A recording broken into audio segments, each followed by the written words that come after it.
We are told that there was a time when we, the colonized, used to die of starvation.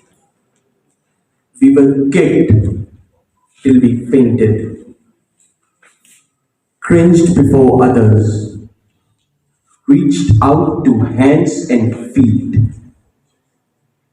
We kept our hands folded. We plucked and sowed and harvested and sweated in the sun before taking a sigh with fatigue. We went about empty handed, got a little to eat or wear. We carried dressed stones, raised roofs, and built bungalows, and then got crushed for our pains under the debris. We fell by the wayside, voicelessly wept within ourselves. We were treated to fiery speeches, scorched and burned to ashes. We stitched sandals and shoes, but wore the pebbles on our way. We excavated gold, but were deprived of food. We wore fine fabrics, but our bodies wore dark scorches from the burning heat of the sun. We did what we were told to and subsisted on mere air. That, ladies and gentlemen, was the suffering beat. The subalterns faced under the supremacy of white masters. We are told that we strove and finally kicked the white masters out of our land and entered the era of decolonization, the one usually marked with our independence. We were told that spring will be the season of change, that the birds will fly in our new blue skies. We were promised that those long, cold, starving winter nights were over. We were told that spring will be the season of revolution.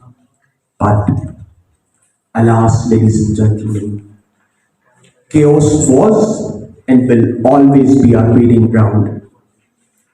We live in a radical and extremist society which operates on the basis of hate, envying each other on the basis of color, language, and religion. We are led astray by the egoistic ruling class who sows the seeds of hatred in us and impregnate our minds to hate, rape, and kill the ones whose ethnicity we do not like. We're nothing more than mindless sheep following our masters to the slaughterhouse while singing the songs of greatness. We are being led to our end. Ladies and gentlemen, we are being led to our end.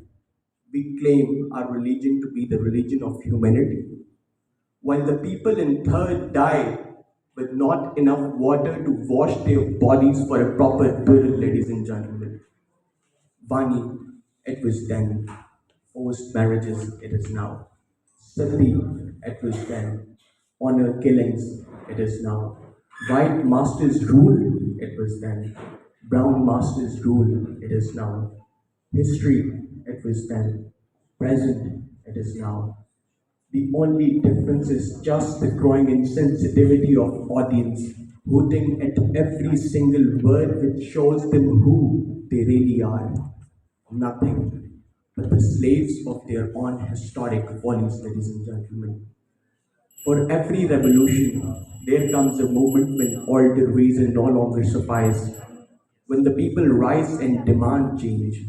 But how can we be sure that the change we seek is truly transformative and not simply the reordering of the same old structure, the same crimson blood on the same dark gallows?